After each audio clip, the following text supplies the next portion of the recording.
TIFU by thinking I was hungry for 33 years. This happened for my entire 33 years of life so far and came to a head 2 days ago. I have struggled with overeating since before I can remember. I always seem to be hungry. My stomach growls and moves around at all times of the day and night. No sooner have I eaten than it begins again. Even stronger. The feeling of always being hungry has caused me a great deal of distress over the years. Not to mention unhealthy cycles of overeating, restricting, weight gain and loss, and a massively unnecessary amount of energy thinking about, planning for, trying to avoid food. I was diagnosed on the autism spectrum last year at the age of 32 and learned about the concept of interoception, physical sensations that we feel coming from inside our body, like hunger, thirst, the need to pee, etc. Many autistic people have a sense of interoception that is either lower than normal, too little information comes from within the body, or higher than normal, too much information comes from within the body. Well, I said to myself, this all makes sense. My interoception is higher than normal, which is why I detect hunger sooner and more acutely than other people. This seemed to explain things, but I still struggled with overeating. I started to go over the issue with my therapist and did worksheets about emotional eating. I also tried intermittent fasting, which seemed to help a bit on the surface but didn't solve the main problem of my constant hunger and desire to eat. Then 2 days ago, completely out of the blue, I was struck by this weird idea. What if the movement in my stomach I'm feeling after eating is not hunger, but my stomach, intestines moving around due to the normal digestive process? I made a few posts on Reddit to see if anyone else experienced the feeling of their own digestion. And yep, it seems like it's not uncommon. After some basic Google searches, I have since learned about the concept of peristalsis, the movements that the digestive system makes while digesting food.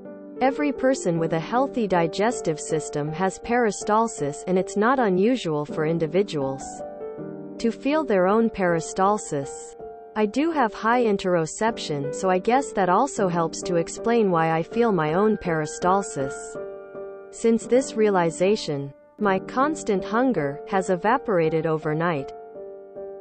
I feel my stomach moving after a meal and know it's peristalsis, and have no special desire to eat.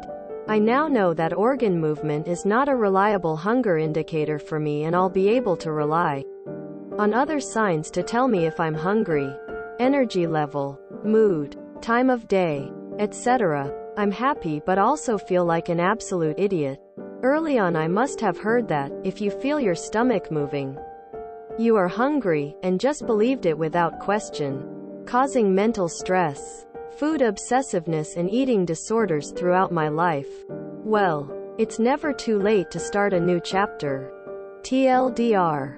TIFU by assuming for 33 years that just because my stomach was moving, I must be hungry, causing myself eating disorders and mental distress. Turns out I was just feeling my own normal, healthy digestion, peristalsis, and it's not even that rare for people to feel this. Food stress went away overnight, but now I feel stupid. This whole time I was expecting a tapeworm at the end. It's possible to lose hunger pains, too. I no longer get any digestive symptoms of hunger from years of disordered eating and ignoring the pain. Nowadays I keep track of needing to eat from blood sugar symptoms, feeling fuzzy in the head, etc. Stay hydrated too. People often think they're hungry when they're actually thirsty. I know this, and I still make the wrong assumption sometimes. At least you worked it out in the end. You sound like you were quite tenacious getting to the answer. You should be proud. I had something similar I also noticed ever since my doc told me I can't digest certain cow milk proteins that this feeling drastically minimizes when I don't eat any cow milk products. Which is hard considering delicious chocolate and cheesecake and stuff when offered at a visit are something. But when I eat the vegan versions of things after a few days, I almost don't feel my gut movements at all. And no bloating and stuff. Yeah. When it comes to autism education and bodily function education, we are severely lacking. I'm sorry you had to walk through this alone. I am happy you found support and solutions less than 3. I never knew this was a thing either. Thank you very much for the education. That's very interesting actually. I'm glad you figured it out. My daughter has autism also, and when our cat died last summer, she started to need to pee all the time. We thought at first that she might have an infection. Then we associated it with anxiety. But reading your post, I think that might be it.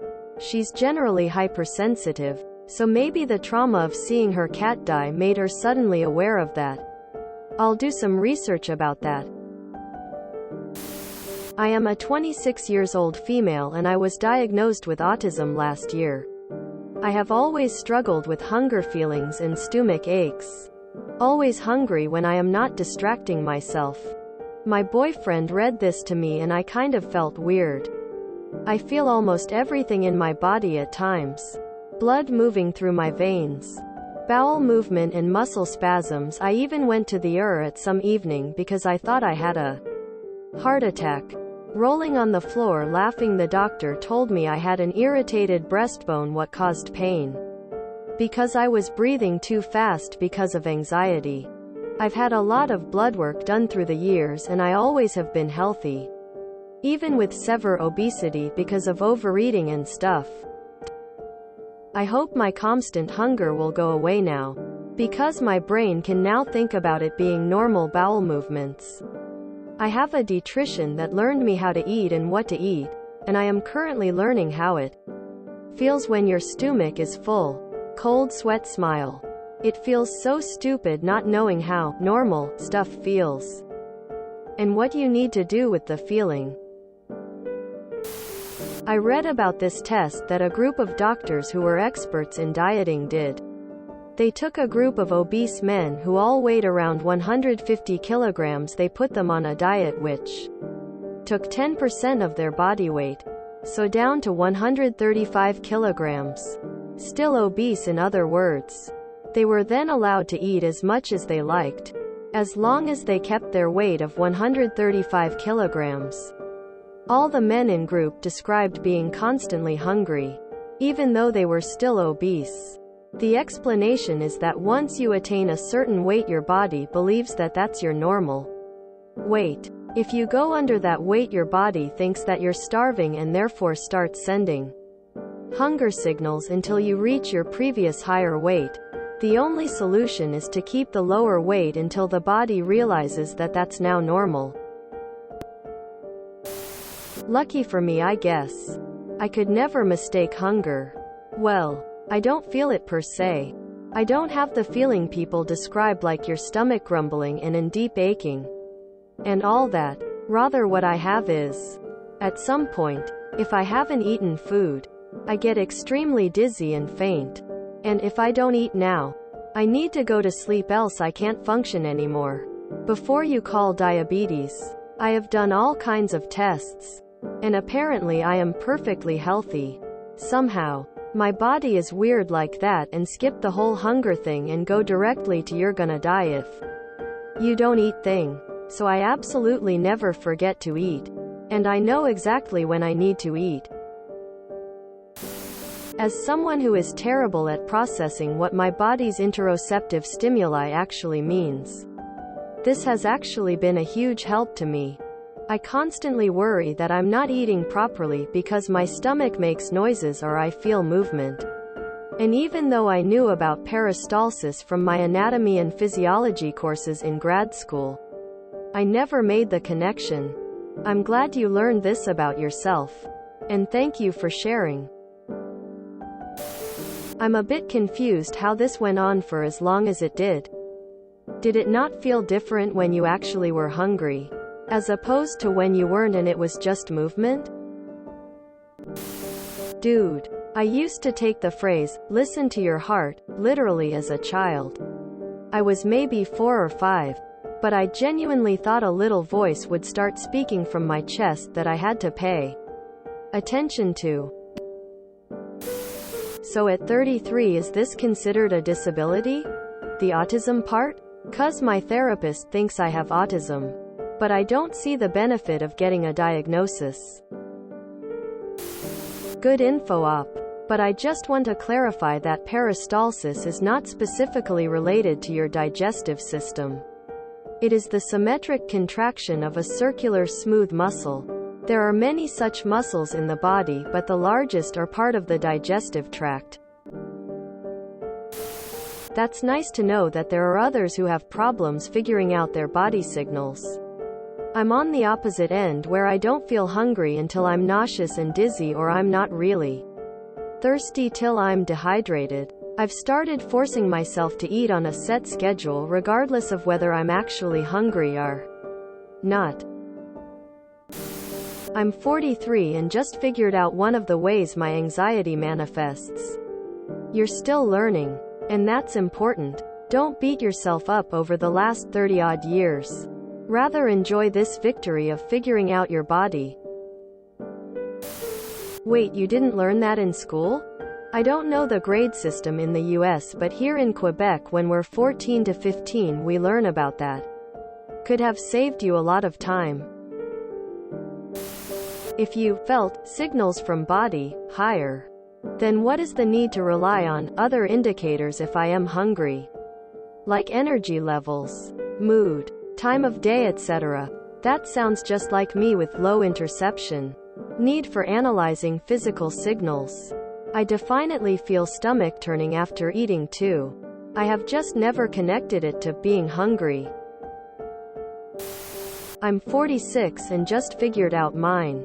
Adrenaline. If blood sugar drops, adrenaline goes up to help liberate fat. I get panic hungry or rage hungry. I only figured it out because semaglutide causes hormonal satiety, and that feels super different. Once nausea adaptation went away, it had very little impact on my ETG drives. Taking a beta blocker for a fib. This is literally an adrenaline blocker. Once I built up tolerance. As the morning dose wears off, I get a surge of reaction to the compensatory increased adrenaline. It takes 45 to 74 minutes for eating drives to fade after eating. I eat super fast. It's a sensory explosion.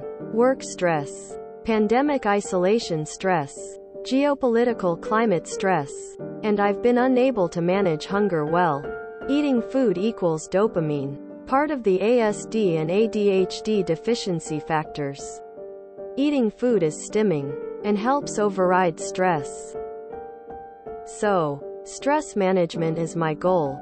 It's tough having been in multiple cause burnout for 2 years. But at least I know. If you enjoyed this video, please check out our playlists full of similar content. Epic Haircast is like doom scrolling for your ears. Please like, share, and subscribe.